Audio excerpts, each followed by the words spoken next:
You should be warned, the upcoming episode will be full of unfiltered, off-the-cuff discussion. As such, you should consider this your spoiler warning.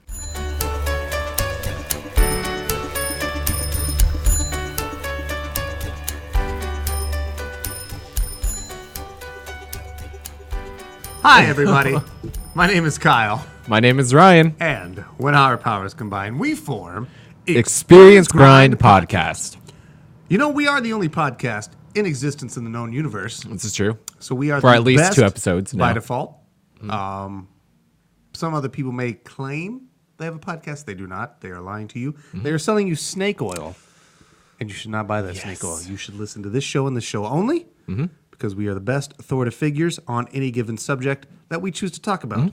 We do this through osmosis. We learn through osmosis by just merely hearing about a subject. We automatically know everything about it. We're high caliber IQ level geniuses here. Me and Ryan here, my co-host. I don't know if you know this, people, but we listen to NPR, so try to keep up. Okay. Wow, that was a long That tangent. was an intro. Yeah. Good Lord. Okay. Was it good? I don't know if it's good. I don't know. That's not for me to decide. Probably 'cause not. Everything we do is garbage. Hello, here on all you Experience Grind. viewers and listeners. We're glad to have you buttfuckers back here today. Ooh. Going hard. Starting off strong. Yeah. I like it. What are we talking about today, my good friend Ryan?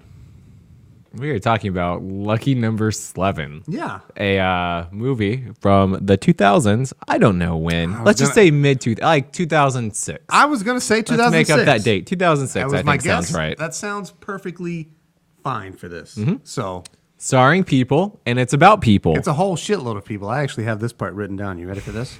This movie does have a literal shit ton of like who's. It does. It's got Ben Kingsley, Stanley Tucci, Morgan Freeman, Josh Hartnett, Lucy Liu, Bruce Willis. Yeah. Did I forget anybody? I think it's one of Corey Stoll's first movie. Okay. Who Which Corey Stoll you'll know from Ant-Man. He was Yellow Jacket.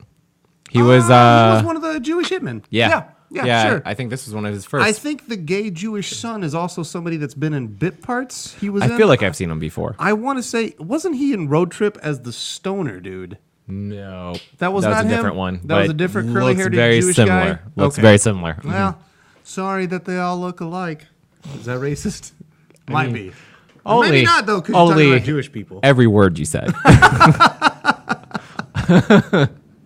We love you of the Jewish and Hebrew faith. Is Hebrew a faith? I'm digging this hole. Yeah, you are. You should probably stop me. I'm not going to. I just Okay. kind of want to see what happens. Okay, fair enough. Just What let a- the events what- unfold. Man, you're the best co-host ever. Yeah. I mean, So, we're going to get into it. But before we do, I got some things I want to talk about. okay. So I told you to remind me of this story because it literally just happened. So my car broke down and you picked me up from work today. I did. As I was leaving to clock out from work, you called me. And I answered my phone in my usual way, especially when I'm talking to you. I said, hey, buddy. Unbeknownst to me, though, there was a cleaning lady with the bathroom doors open who was looking at me, and I made eye contact with her right as I had my phone to my ear, and I said, hey, buddy. And she said, hey, back. Like, she thought I was talking to her.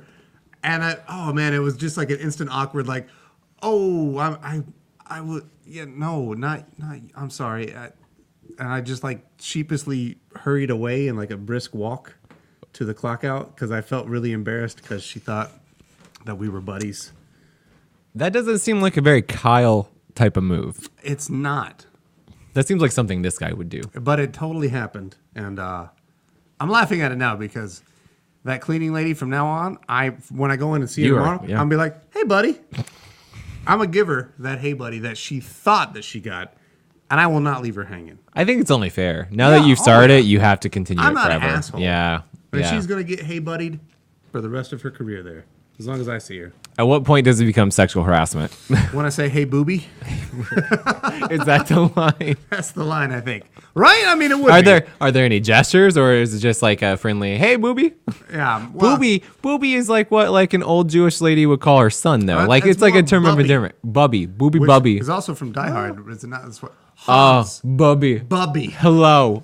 Yeah, you're Listen, right. Bubby. You're right. I love that. That guy, he did a lot of cocaine. Because he had the big Jewish nose.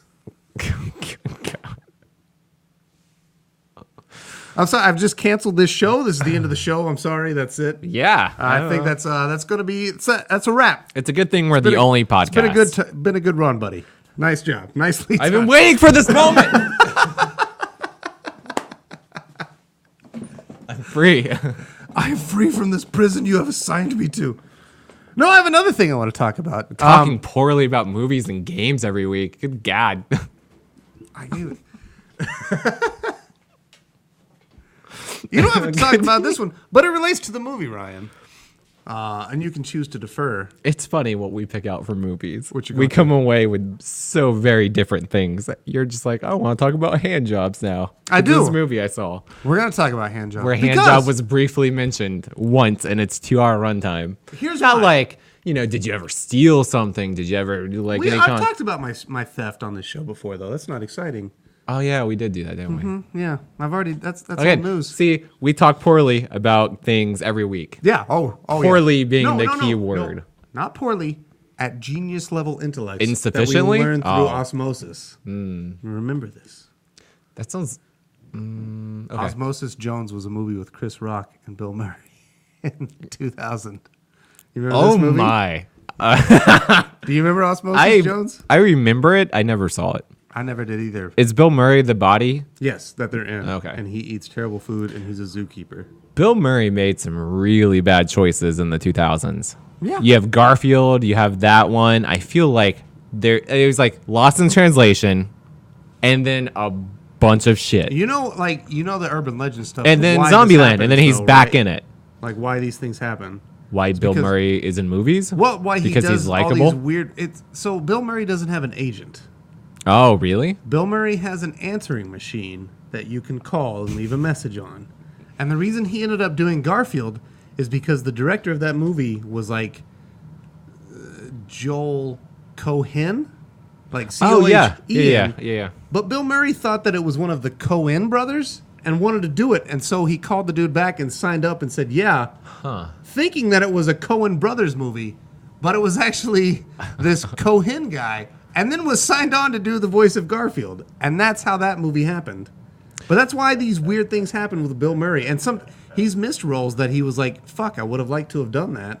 Is it Joel Cohen or Ethan Cohen? Because I there's don't like know. an Etan Cohen. I really don't know who directed. Who the I've Garfield also movie. gotten confused several times. Yeah. I'm like, that's one of the Cohen brothers. Oh no, it's not. That's Yeah. Ethan But Cohen. that's This is exactly, Ethan. And that's from Bill Murray's mouth. He's Huh. like, that is what happened. I had an answering machine message from a Joe Cohen or whoever. Could you imagine Yeah. a Cohen brothers Garfield movie? Why? For some reason, Bill Murray thought it was going to be the tits and signed right the fuck up. I'd fucking invest money in a Cohen brothers led Garfield movie. I think they should get that property, redo it, and hire Bill Murray back. Yeah. And make this right. Yeah. That should happen. It would be like I would kickstart that. a sad indie drama where Bill Murray plays a man who thinks he's Garfield, but he's clinically insane and Yeah. is slowly driving everyone around him mad. And he hates It's like Mondays What and About lasagna. Bob mixed with Garfield. Yeah. I like that. Dude, I would kickstart that in a heartbeat. Yeah. Yeah. And it would come out, much to my chagrin, like nothing I paid for, as every other Kickstarter always does. So let's talk about hand jobs, buddy. Okay. Segue. Yeah, that I was only want a to talk about it because it actually applies. segue and name alone. Because it doesn't even... Spoiler alert. I'm going to spoiler a big part of the movie. The story that Josh Hartnett tells about getting his first hand job doesn't even happen in the movie. When does it happen? It happens when he's talking to Lucy Liu about first meeting his friend. He called him after he caught his girlfriend fucking somebody else. Oh, yeah. And his friend was talking about, you remember that time you got the hand job on the bus? Oh, yeah. Yeah. What's her face girl? Well, my first hand job was actually on a It's bus. something Jerkins or Yes, Sarah Perkins. Sarah They- Perkins, but they call called her her- Sarah Jerkins. Or Yeah. Jerkin Perkins. I think. Jerkin Perkins. Is Yeah. it Jerkin Perkins? Yeah. All right. But yeah, my first hand job I ever got in my life was actually on a bus. Hey, was it it a was- school bus? It was not a school bus. It was like a tour bus. We were on our way down to Walt Disney World in Florida. And Huh. it was a marching band trip.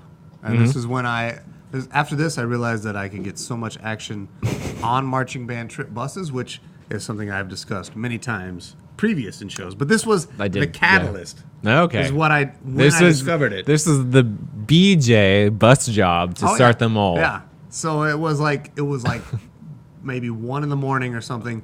And there was this girl that I knew she was like made it very obvious she had a big crush on me, and she was on the same bus as me. And I was up late because I didn't sleep, and especially on trips, I have a problem. Like that's why I drive so well when we do these long trips, because I don't fall asleep in the car. Like it's a weird thing I have. I just don't do it. So I saw that she was up too, so I moved from my seat and sat next to her because her seat was open, and we just started talking. And then things got really hot and heavy, and she started jerking me off through my pants. And then it's like 1 a.m. and it's dark out, so she pulls my wiener out. And I also felt my first boob. And I'm 13 years old, and it was the fucking best night of my life. I still remember it now. I'm 32. This is like 2 decades later. I remember all of this very vividly, how all of this went down. It was a good time, man. What happened afterwards? I ejaculated onto her shirt. Okay, that's exactly what I meant. Oh, yes. I'm a Did you finish, boy. Kyle? This is what I care yeah. about. No, what happened after? Did you do anything else with this girl, or is it just like that's it? Or this is weird between us? We're not going to do this, or I was total scumbag dog move. I was actually dating somebody else at the time when this happened. Scumbag Steve. Yeah, but I eventually did go on to date this girl, and we dated for a year and some days, and we had a lot of fun and explored a lot of ourselves sexually. And sound engineer Andrew ruined the moment with farts. That's okay. That's okay. But that's my first story. It was a nice love story. We had a lot of fun. Of course, she went on to her own things. I went on to mine. I'm gonna go ahead and just interject here. Let's talk.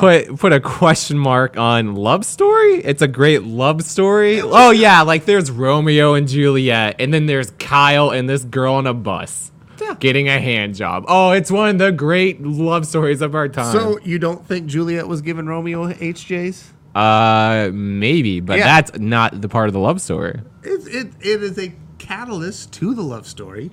Romeo fell in love because, man, that chick could jerk a dick. Also, I would question...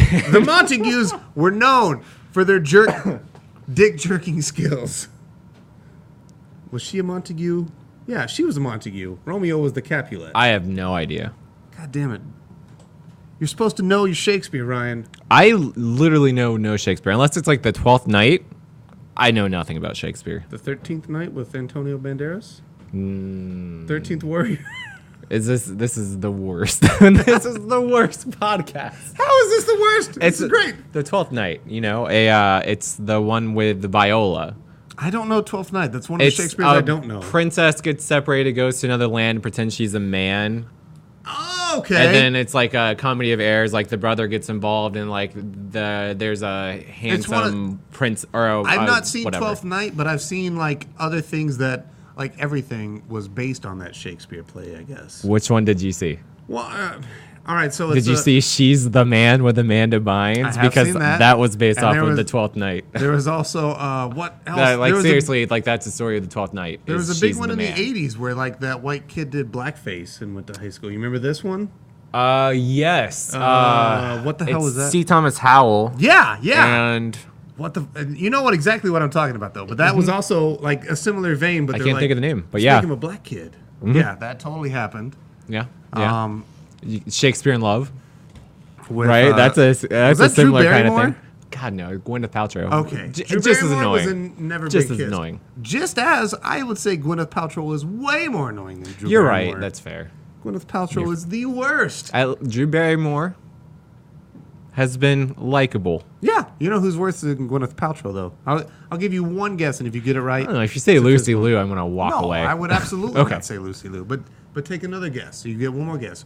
Worse than Gwyneth Paltrow. Think about it. About it. Yeah, I mean, I've got plenty of people, like Tara Reid. No, that's not who I'm looking for in my... Well, you gotta give me a clue. I could just name horrible people, right. Kyle. Oh, yeah. All right, so... Shit, it would still constitute also Tara Reid. Tara Reid? Tara Reid. Because she got really fucked up, and that's the only way she was attractive is if you were stoned. No! Terrible, Brought it horrible, right back. blonde, actress who nobody likes and thinks is absolutely awful. Also in one of your favorite movies. Hold on. Let me think about this for a second. Let's hold. While Ryan holds. Can you say Uma Thurman? No, I love Uma Thurman. That's a very... You're saying bird-like? Not You're like bird-like. a rooster, a cock? Does he have cock in the name? Oh, Gina Davis? That's a Beetlejuice face you're making, right? That's I would totally thought it was also Beetlejuice face. It is also not Gina Davis. And it is But not... she's blonde. It is not the chick from Sex and the City. Who? Oh, Sarah Jessica Parker. Not Yeah, Sarah Jessica she's Parker. way worse. All right, I'm just going to give it away. Okay. Katherine Heigl. Oh, yeah, that's fair. She's the worst. Yeah, she's not great. No. No, yeah, I So, agree. there we go. All right, let's cheers on that one. Cheers. Cheers to horrible shrews. Is shrew offensive? I don't know anymore. What isn't offensive? Everything. Tell me, and I will say those words. Hard. Probably Mongoloid. offensive. Let's keep going through this. I like this better. I like how I went with artard. That somehow lessens the blow. No, let's get into this fucking bumper and let's start talking about this movie. For our good buddy Paul Korn, who requested we talk about this movie, I would say almost a year ago. Yeah. My God, we're getting to it, Paul Korn. Fuck you for thinking we don't do things we say we're going to do. We just do them when you don't want it. Yeah. Oh, surprise! This is happening now. I don't remember anything stand outing like musically wise. No. No, there was no good music in this movie. Nothing like it's all just basic, boring cinema stuff to like kind of segue to things. It's a pretty boring score, and there's no. It's a film this noir, movie though. you would think would have like It's film noir, kind of a which soundtrack works or with like it. some quirky songs to like juxtapose. Like for as much of the Tarantino vibe this thing is trying to put down, you'd think they'd bring it with the music choices. So They in don't. lieu of that, what we will do is we will have sound engineer Andrew reading the IMDb description of the movie Lucky Number Slevin. So here you go. Here's sound engineer Andrew for this week's bumper for Lucky Number Slevin. A case of mistaken identity lands Slevin into the middle of a war being plotted by two of the city's most rival crime bosses, the rabbi and the boss.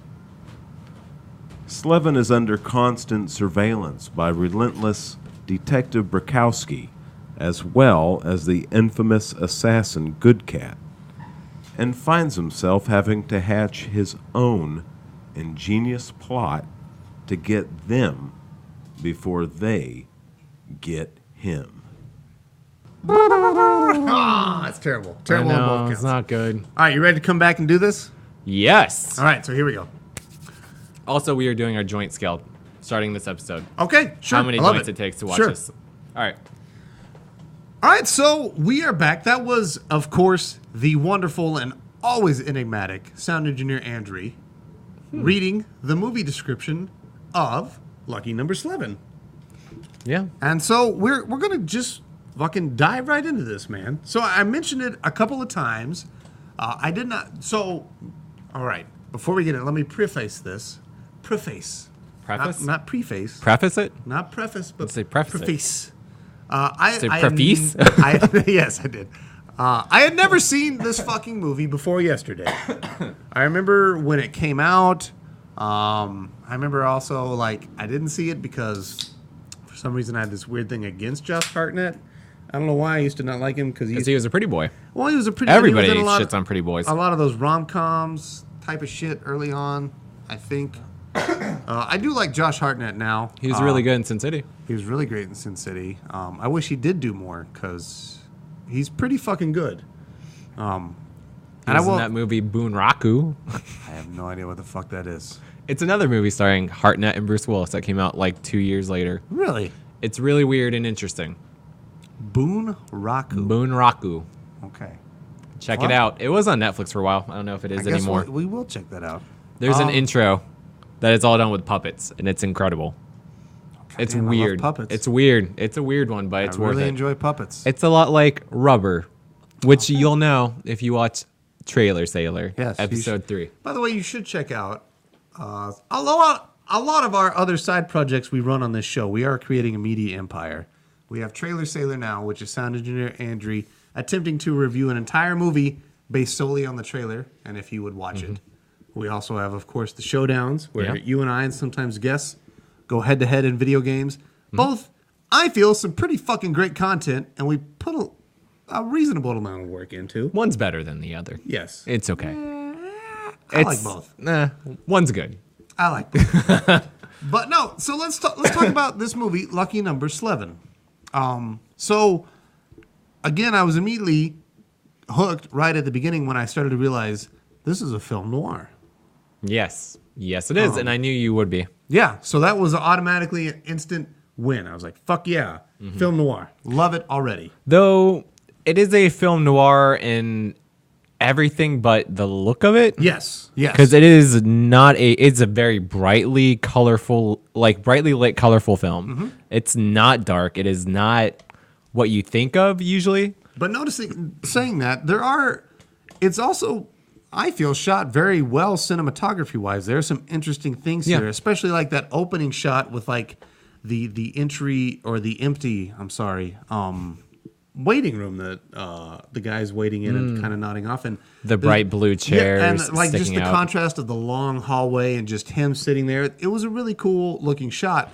Yeah. The way they show the two buildings that the two mob bosses. They do. I really like that. That opening shot too. You have like the actual visual Kansas City shuffle happening with the camera move, and that's masterfully done. When the camera looks over, then looks back, and then looks behind, and Bruce Willis is behind the guy. Yeah, it's a very, very well done. There are a lot of really, really good directorial choices made in this movie. It is film noir exactly in everything but the style, and that's okay. It has that feeling. Yeah, it's not a bad thing. That's not a negative. Just something I'm putting out there. Just something I'm putting out there. So again, I had never seen this movie. I will come out and say I actually ended up really liking this movie. It was. Nice. I'm not gonna say it's perfect. It was. It's not. No, it was. But it was. It was a well done movie. One of my biggest complaints I always harp on in this show is like length and drawn outness. I thought this movie was incredibly tightly paced. Everything just moved along, kept you going. It filled exactly what it was meant to do, and then boom, you're done. Like again, it's not bad, it's not great, but it's pretty fucking good. It does what it's setting out to do and does it well. So. Yeah, I agree with everything you said except for it's well paced. Okay, that's cool. That's agree. Interesting. It's really good. It is not great. It's not bad, and I'm gonna say I have some negatives and some positives the same. But like overall, I still really like this movie. Unlike you, this is not the first time I've seen it. This is maybe the third or fourth. The first time I did a double feature, this movie and Slither in the movie theaters, and it was the best way to see both of those movies because they were so different. It was good. So now when I watch this movie, there is an exposition dump at the end that lasts for about 35 to 40 minutes. Sure, okay. And the movie comes to a grinding halt if you already know what is happening and you've seen it before.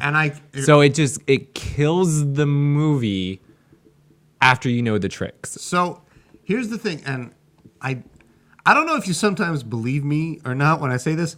I had that figured out very early on what was going on. And I did too, but the fact that they have to explain it so in depth. Yes. This movie doesn't show you. It does a lot of hand-holding. And it tells you every little thing. Like it gets to be the point where it goes so minutia, like you have to literally see Josh Hartnett talk to Lucy Liu about putting on the bulletproof vest, like, oh, he's gonna hit you right here. It's like, we can just get that. If you just show her showing back up, or just and then like flash a vest or something, because like they even have that takes. scene. They have the scene of her like opening it and showing the blood pack. I would have inferred from that, like, this was set up, and then she shows up with him at the end, like, oh, of course he planned it with her. Yeah. Why would I think anything otherwise? But yeah, they do. A lot of over-explaining it. They don't trust the audience to be smart enough, and that's really noticeable on second, third, fourth viewing. Like it's that end is my least favorite part of the movie. But you got to wonder, and here's how much of that do you think is studio involvement saying we have to market to the most people, and people are fucking stupid. Well, I have gone on and looked at this director's other movies. His other big ones were Push with Chris Evans and Dakota Fanning about like the psychic people, if you can remember that, like that literally push things with their mind. So it's not the one with And Anakin Skywalker. that's Jumper. That's it was the same time. Jumper. It was the Okay. same time. That's probably why I don't remember Push. Both are not good movies. No, absolutely And not. there was another movie he did that I'm not fucking remembering, but like he only had 2 other big movies and they've not been great. So I don't fully It's weird trust then, this director, and I don't know if because it is studio involvement. A lot of the stuff in this movie is really good. I think a lot of that is the production design. I think this is a beautiful movie. The sets are gorgeous. Production design, I would also... And the cast. I was going to say, The cast is phenomenal. The actors is, again, as I listed off at the beginning of this is a fucking top-notch of actors. Like, you give them shit, they're going to turn out at least a gold turd. That's what I think happened. I think this might be a movie that is a fluke on the director's part. Like, Okay. it probably would not have been good and would not have been as good if you got anybody else to do it. Because A bunch of, like lower no names. Morgan Freeman fucking brings it. Ben Kingsley is like, whatever. Ben Kingsley is one of the greatest actors of our generation, but like the subtle things he does in this movie, they're so good. Like when he's getting choked and he's... Oh, yeah. Spoilers. When he's dying, you can see Morgan Freeman like reacting and like trying to get out. Ben Kingsley Has sits there accepted it 'cause and he just knows. accepts it He and knows takes that he it. deserves it. It's And great, it's that yeah. quiet like And subtlety he still, that's he so still good. doesn't like it. He's like, fuck. It's like the body is like, he's doing, Mm-hmm. it's all those minutiae. It's great. Let me ask you this. Who gives the worst performance in this, you think? Not worst, but who is the least inspiring? Because I have my choice. Interesting. Here's the thing. Yeah, okay. I think the easy answer is to go to Lucy Liu or Josh Hartnett. Nope, I'm disagreeing with It's both Bruce those. Willis. It is Bruce Willis. Because he's fucking It is. lazy. It's And- what he does in fucking every movie. He doesn't do All right, anything new. So I would argue it's not that he's so much lazy, but just the way that character is written, and he does that part fantastically. But He's got some good lines. he is also the most. I don't care about this guy as much, but like, fucking Josh Hartnett is great in this movie. There's what I really love, and this was something I noticed, and it happens to him a lot in the movie. It's his best role. It's like every time when he's trying to talk and they keep cutting him off, his reactions to getting cut off every single. Oh my fucking god, they're so great, and they're all different. Yeah. And it's all these little bitty tweaks, and I fucking love it every time that he starts to talk and people cut him off. It's great. It is. It's something I'm noticing more and more in movies, and what I'm really appreciating is the facial acting. Yeah. Like, give somebody no dialogue and see how they act. And Josh Hartnett brings it. Like, there are moments where, like, because he's the smartass who always has to come back with a comment and won't just like let anything go. And there's a few times where you see him like really struggling to let that smartass comment go. Yeah. Like when he's leaving Ben Kingsley's office for the first time and he turns around and he's like, wait, but so you're a man of the law and you're a man of gangster. Like, how do you balance those sides? And he's like, well, I walk on both sides. The grass is always green. And he's like, okay. And he starts to walk away. No. Yeah, and then he turns around again real quick before he like goes and says something else stupid. And like, it's those little touches I think are so good. And that's why it's Bruce Willis. Maybe it's that his character's underwritten. I honestly just think it's Bruce Willis being Bruce Willis. And it's a bit. Bruce Willis can be good, but again, you're right. A lot of times it's just a phone in. It's like, oh, hey, I'm Bruce Willis now. You know what I'm doing here. Yeah. But that being said, I did like Bruce Willis in this movie. Oh, I'm fine with him. Yeah. I think he's like you said, He's a lot of fun still, but he's just least impressive yes, actor. Yes. I I also surprisingly really enjoyed Lucy Liu in this. I've got mixed opinions. Okay. This is where we might have some Sure. differing words. You go ahead. Talk about why you like her. She's just very cute, very lovable in this movie. Okay. She's not really bringing a lot of seriousness to it. She kind of mucks it up. There's this whole weird tangent with her friend at the hotel that doesn't go anywhere. That's kind of a thing with this movie, but that's also kind of the film noir thing where they throw a lot of red herrings at you. Yeah, that's true. But still, At the end of the day, she's very cute. She's very likable. She's very lovable. Yeah, I would say she's almost like a dream girl. Yeah. A manic pixie dream girl. Because they ride that trope so hard in this movie. Yeah, sure. She's overly perky, overly friendly, gets head over heels with Josh Hartnett for whatever reason. And right gives away. Up her career, lets herself get shot for this. Teaches him how to love. That whole relationship should not end up where it does. Also, I like this movie much better if they just killed her off. If Bruce Willis did go to the morgue, shot her, and that's it. You don't bring her back. I think that's a better movie. It becomes too sappy and saccharine, and you're like, oh, wait, why am I rooting for this relationship? She's winding up with a fucking murderer. And she could almost, exactly. She does give up everything she knows for murdered him. A manipulative murderer who is nothing who he has said he is this entire movie. Right? And if rom-coms have taught me anything, she should immediately walk away and make him chase her at the airport. Well, that's not good either. No, that's terrible. not good either. That's total. That's a complete other trope.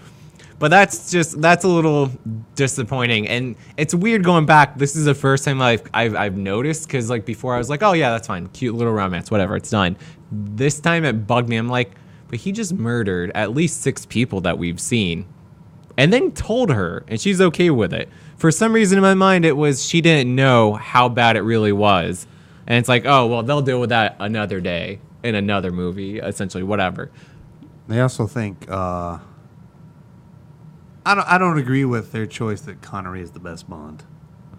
No, it's a lazy choice. Yeah. It's what that whole scene is a little bit cringy because like no couple talks like that, and I've got some issues with that too. Like some of this dialogue, I don't remember what we were talking about the other day, but you were like, that movie's pretentious. And I was like, what movie was it? I say that a lot. I don't remember what it was. And I was like, I don't think Kyle knows what pretentious is because that's not what the movie is here. Where am I going with this besides just insulting you? Fair enough. A lot of times I do that. But to me, I always use pretentious in the sense that it's something shoved up its own ass. Well, pretension is just the fact that you think you are so much smarter and greater than you are, right? You are, yes. But I think that's this movie. And I don't think this is a bad movie. I don't think it's bad, and I think it's good. But I think this movie thinks it's fucking great. And I think it thinks it's so smart. And that's why you have this semantic humor. Like, you look like the guy who lives here. Oh, I don't live here. How do you know what the guy who lives here looks like? Well, no, what he's saying is you look like a guy who is living here right now. And, like, that's a lot of the humor. It's like this overly written. It's great the first time. Okay, But watch this movie 2 or 3 times, and it just becomes a little bit grating. And it's tries to be Diet Tarantino. I think it is Diet Tarantino. Yeah. I think it's trying to be Tarantino, and I think it thinks it's Tarantino, and it's not. It's Diet Tarantino. They want to have that smart, quippy, whip-tastic dialogue. I got a list of movies this film tries to be. Pulp Fiction, Snatch, Smoking Aces, Confidence, Ocean's 11, Inside Man. Like, there's a lot of movies around that time. Like, those are all movies within, like, except for Pulp Fiction and Snatch. They're all within, like, maybe 3 or 4 years. Like, this was, like, the big thing to do were these con movies where, like, every character is very stylish and smarter than the other one and trying to outdo them. And this is one of the weaker ones, and I like it. But it would never be like my go-to example of this genre. Sure. Like I think there are better films. As like a salt or a pepper, like a flavoring. Yeah, but it's not the main course. Yeah, so I do have some problems with it too. I agree. All right, let's go ahead. So one like I said with the Lucy Liu character, where she kind of comes in and is setting up things that never play out. That kind of happens a lot in this movie. Another one is one of the black gangsters has these ridiculous fake teeth that is never touched upon, and like it's almost like they were setting something up there, like maybe for a joke later on when he gets killed, but it's nothing ever happens from it, and you're just wondering like what this is weird. What is happening here? You know what I'm talking about? Well, I think another movie that came around this time was Be Cool, and that's the worst I've seen. But it's that we're going to make these characters really interesting. And every single one, even the henchmen, they're going to have like a detail that you remember about them. So there was the Jewish guy that had the fucking curly cues. Again, yeah. But Also, that you know, applies. why I have issues with this movie and why I can't just like let go and let it be amazing. This is not just Diet Tarantino. This is Diet Kiss Kiss Bang Bang. Sure, yeah. Is And- what this is, because like the gangster dialogue is very similar to like, well, it's me Ike in the frying pan. Like it's that same kind of joke that Kiss Kiss Bang Bang does, except I think the humor's smarter. Like it's broader. Like this humor is very specific, and Kiss Kiss Bang Bang goes like several different places. Like it's not content to just critique gangster films or anything. It's critiquing Hollywood. It's critiquing all of movies. It's critiquing relationships between fathers and daughters. It's a lot of stuff. Like it's critiquing noir. This one just feels like it's critiquing gangster films, and that's it. And also is, at the same time, a weird love letter to them. It is. Yeah. It is a love letter. Can I say this? And this I'm might, sorry. Go ahead. No. I'm sorry. Go ahead. This might turn you against me, but I was thinking it today while I was sitting bored for 3.5 hours, as I talked earlier. It's Not on weird. the podcast. No. You didn't miss that, listener. He didn't talk about it on the podcast. I did not. That was For totally more, Phoenix Ryan. subscribe to us on Patreon. really Donate should. $5. We'll tell you what Kyle was sitting Well, doing if for you 3 donate hours. $5, you get a beer koozie. But that's fucking hip. No, it's weird. All right, so this might turn you against me. I hope not, because we're see. really good buddies. Turn you. Okay. But I was comparing it to, especially when I watched it last night and even more today, I was comparing it to a movie that you had recommended we watch and we've actually covered on the show. But I like this movie. The Brothers Bloom. I like Yeah. it better than Brothers Bloom. Yeah. And I'm wondering what your distinction is there and why you like Brothers Bloom better than this. I think Brothers Bloom is smarter. I think the bond between the brothers is much, much stronger, and I think it has a nice, sweet romance to it. There is, in no way, could I get behind the romance in this movie. I think it's I like it, but it happens fucking off really its fast. rocker. It happens really fast. It happens fast, and then it's not it's- believable in yes. any sense. Like none of their dialogue, it all sounds overwritten. It sounds like a writer like having the time of his life. It doesn't sound like two people talking, and again, like the fact that I can't root for her to end up with this guy who has He's a despicable piece of shit. right, but like we're supposed to like him because he's cares or he's snarky. And he's cute, and he's getting revenge on his parents, for his parents. Yeah, My thing, like, so also with the Brothers Bloom, like, but I definitely saw that too. so I like saw that the comparison. Lucy Liu character in Lucky Number Slevin is just the sort of somewhat ditzy neighbor across the hall, whereas in Brothers Bloom, she's an isolated girl who has never had much interaction. So that's why she would, works. yeah. It works in Brothers Bloom, whereas this, it's like, oh, she's just a neighbor girl, and oh, she's suddenly in love with Josh Hartnett's deep brown puppy dog eyes, which Yeah. I don't blame her for. But I don't know if you look All right. past all the murders. So that we're you gonna did. stop the podcast to a halt and talk about all these questions that I'm sure Paul Korn really wants to know. Sure. Lucy Liu, Rachel Weisz. Oh, Rachel Weisz. Really, Lucy Liu? No way. Really? Okay. Yeah, Lucy Liu takes it. For me, it's Rachel Weisz. I've always had a big thing for Rachel I would Weisz say- since Enemy at the Gates. Neither a bad choice, but I would go with Lucy Liu. I'm curious now, Paul Korn. What is your choice, Lucy Yeah. Liu or Rachel Weisz? Yeah. But there we go. That's my choice. Yeah. I'm glad it's different. That's yeah. I'm surprised. I thought you were gonna say Lucy Liu too. Here's Interesting. another one. It doesn't relate to Brothers Bloom per se. I can make it maybe, but I'm more interested. No, that's fine. Josh Hartnett or Heath Ledger? Who would you rather spend the night wrapped in their bosom? Well, obviously Josh Hartnett You think because Hartnett- Heath Ledger's in the ground. Well, And but it's I'm not saying fun to hang out It's all hypothetical with a It's- corpse. It's hypothetical. I've done it. It's not recommended. I've done it. You are a necromancer. Emphasis on the romancer. Wink, ladies. I didn't realize romance was a necromancer, but it is. Totally is, bro. That's pretty good. They romance the dead. A necromance for the ages. Yeah, yeah. Me and Heath Ledger. Let's write a movie about a necromancer that can't pick up the girls. He's a pickup artist, like that VH1 show where he wore the giant fluffy hat. You It'll know be this? Swiss Army Man, but a lot more love making. Lots So, more. I got a couple more. I got a couple of issues with this movie. Go One for is it. completely, purely aesthetic, but this movie suffers from what I've noticed in the last few years. It's a thing I noticed that period piece movies suffer from, which I call pristine car disease. Oh God, no! This one's way worse. It's really, really bad in this one. Yes, I don't know It's how I maybe the worst didn't notice offender it before this of this viewing. one, but It's yeah. so bad. How clean and like nice those. It's all classic muscle it's cars. because they get them from collectors who volunteer them. Yep. And of course, they're not going to fuck them up, and they're not going to have the rusty, junked out heaps, which were way more prevalent during this time than all these brand new flashy cars.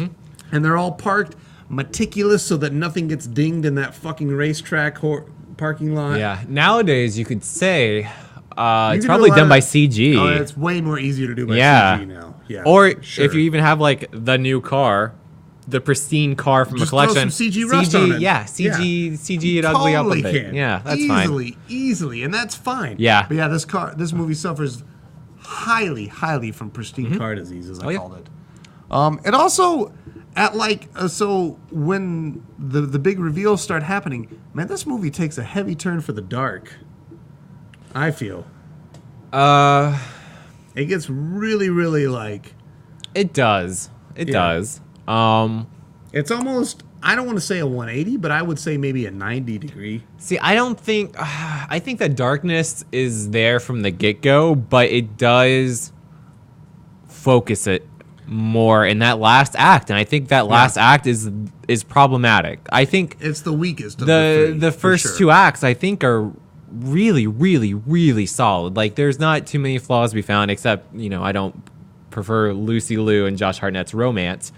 But I've seen worse. But like you do have Bruce Willis killing a guy in cold blood with really not much of a joke or like light atmosphere to it. You see like a guy part of get the Kansas tortured, City Shuffle. a kid and mother potentially killed on screen. Like this movie's dark from the get go. It just the last third of it, there's only darkness. I also really thought it was dumb and reaching that Stanley Tucci was the third hitman. Yeah, it just felt like a twist for the sake of a Yep, twist. Exactly. I thought it was like, oh, come on. This Yeah. is- Yeah, I sighed yeah. and I was like, come on. When there's really? already 20 minutes of other explanation, we don't need any more. Yep. We don't need Stanley Tucci to be a bad guy. Just let it. Just let him be a character on his own. Just let him be a cop who doesn't get it and is left flabbergasted. Like in... Usual Suspects? Usual Suspects, thank you. Yes. Kaiser Soze. Yeah.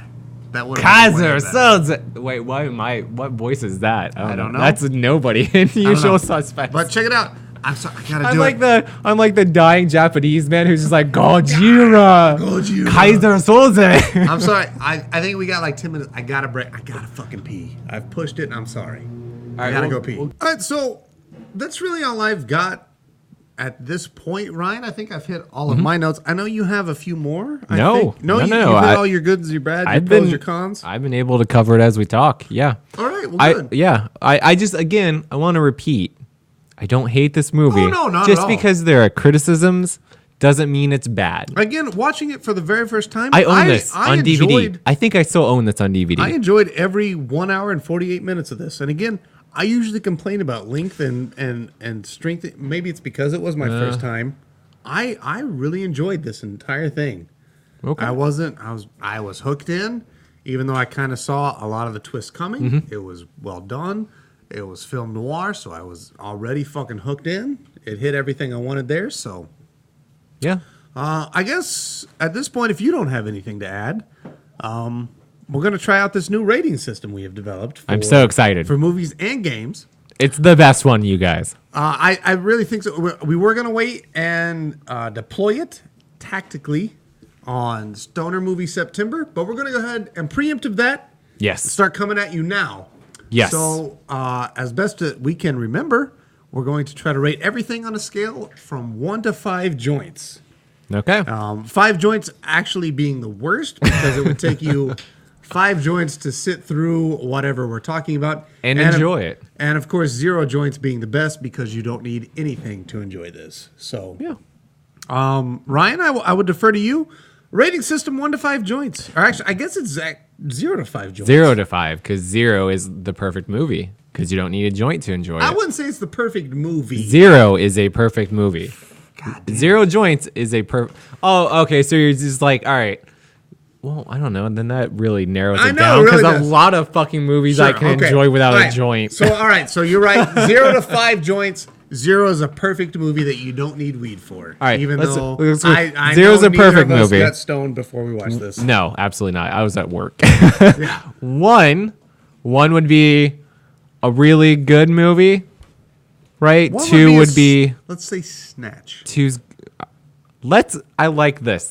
Fuck it, because who cares? We probably need to pad this one out because I think we went quick.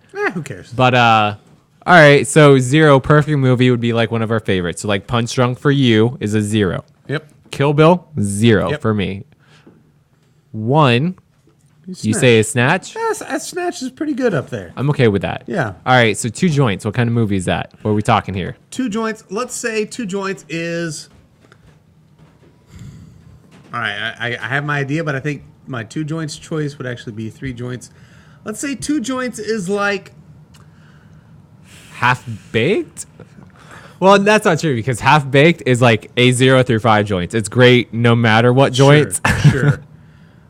Do you have anything for 2 joints? I definitely have 3 joints, I think. 3 joints would be what? Your mediocre, average, straight down the I middle? wouldn't even say my 3 joints pick is the Avengers because it's pretty great, but also like you could also just put it on and not really pay attention and still kind of get enjoyment from it. Okay. So then let's say 2 joints would be a step up from the Avengers. Sure. Then what's a step up from the Avengers? Let's you want to say- say like Kong Skull Island was I a would 2 say joint? Skull Island. I was also kind of thinking The Thing.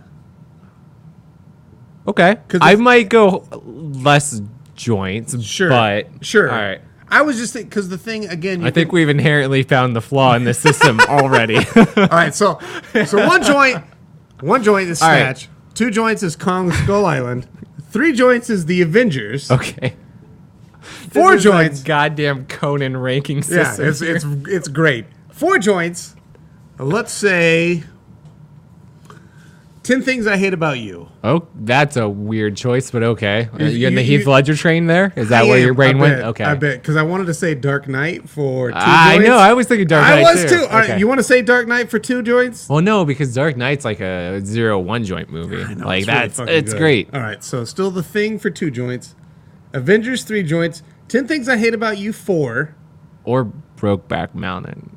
You'd say Brokeback? I didn't enjoy it. Just because I like Brokeback, we'll throw Brokeback as a 4 joint. Although I would put it way higher. Sure, Okay. I get it. I like Where's 10 Things I Brokeback? Hate About You. That's fine. I do too. 5 joints is the worst. What's the worst Heath Ledger has done? What is Imaginarium of Dr. Parnassus? What's the one where he Tristan and Isolde? Oh, It's Tristan 5 Isolde. joints. Yeah. Yeah. 5 joints for I'm that so one. glad you didn't say A Knight's Tale. No, because 'cause that's a- I fucking love A Knight's Tale. I'd say that's a nice solid 2 joint movie. There's a 2 joint. All right, so All right, so 2 joint is We're A Knight's back Tale. on. We I got this love I fucking love this. system down pat. All right, so this movie, 2 joints. I would also agree very highly with 2 joints. It's a 2 joint movie. Sure. All right. I need to write this down after the show so we can keep track of this rating system. But yeah, I like the fact that like each episode it's just gonna be entirely fucking different. I how love many that they're joints all we based on give. Heath Ledger movies. I fucking love that part. That's pretty good. Yeah. So Avengers is out. Dark Knight takes the number 3 spot. okay. Brokeback is number 4. And number 5 is what? Tristan and Isolde. Isolde. Okay. Fucking love it. Great. Even though he's not in Snatch, Snatch will still stay number 1. Sounds good. All right. So we both agree 2 joint movie. To really fully love every second of Lucky Number Slevin, smoke 2 joints. 2 joints. Sure. Sounds great to me, buddy. But only in California or Colorado where it's legal. It's also legal in Maine, I think, or Massachusetts. Or Maine and Massachusetts. One of those 2. I have no idea It's what's gonna be legal it's or gonna not. be countrywide soon. Maybe not in the next 3.5 years. Why wouldn't it? It's Thank you. like alcohol. I know. That's so dumb. Drugs are pretty awesome, everybody, even though I don't do them right now. I did not say that. I did, because I can. And I can freely admit it and say it. Drugs are pretty fucking great, y'all. You should do them if you get the opportunity. Drugs are great, y'all. That should be our new our exit. That's our exit. All right. This has been Experience Grind. Drugs are great, y'all. They sure are, buddy. All right, I'm Kyle. I'm Ryan. Thank you all for fucking real, so much for listening to this dumb shit we do on a weekly basis. Absolutely. We may joke around. I know I appreciate it. I know Ryan appreciates it. Thank you guys for fucking listening. Mm-hmm. You shouldn't be. You really shouldn't be. We would probably still do it if nobody listened because that is true. It's an excuse to hang out and talk about stupid, dumb shit. But thank you for fucking listening. Yes. Paul Corn, thank you for the recommendation of Lucky Number Slevin. I am really sorry it took us this long to get to it. I will also say, I promise you, we are working on Tales from the Borderlands. It is a long, drawn-out process. Sometimes games come out, and by God, I just gotta play them. Sometimes, I'm sorry. Sometimes you rediscover a game that's been out for 3 years. You sure do. You sure do. Yeah. And sometimes you forget you pre-order a game and it shows up at your doorstep. Mm-hmm. That also happens. But it Paul, does. I promise you, we are working on Tales from the Borderlands, and for that one, we would like you to come up and talk to us about that game because I know you really like it, and that offer is fully extended. We would love to have you on the show for that one. So thank you guys. If you have requests, we take all requests. If you donate to Patreon, I promise we get to them a lot sooner. Yeah, get in your request now for 2019. Yeah. We're booking up. We're booking up. We're looking out. No, thank you guys as always. We've got a lot of cool stuff on the horizon. Stoner Movie September is coming up. September. I don't know what happened there. Stoner Movie September is when we get on Tinder and just like, hey, bro, you want to Netflix and chill? But we're high when we do it. We only talk to dudes, too. We only talk to dudes. Only dudes. Even though there's totally Grindr, we get on Tinder. Is there? Oh, I got them confused. I thought Tinder was the only dudes one. No, Grindr's the only dudes one. I fucked up. Tinder's the dude and female one. And then I think there's a female only one called Clamber. No, it's not called Clamber. It's not at all. Okay. I just totally made that up. We should invest in that right now, and we'll just put the advertising pic. It's called Hinder as Mandy because and, all these women only hinder men. All these. Ow! Boom! Ryan going with the fucking offensive fire. Take it from me. You think I'm a feminist? Nah.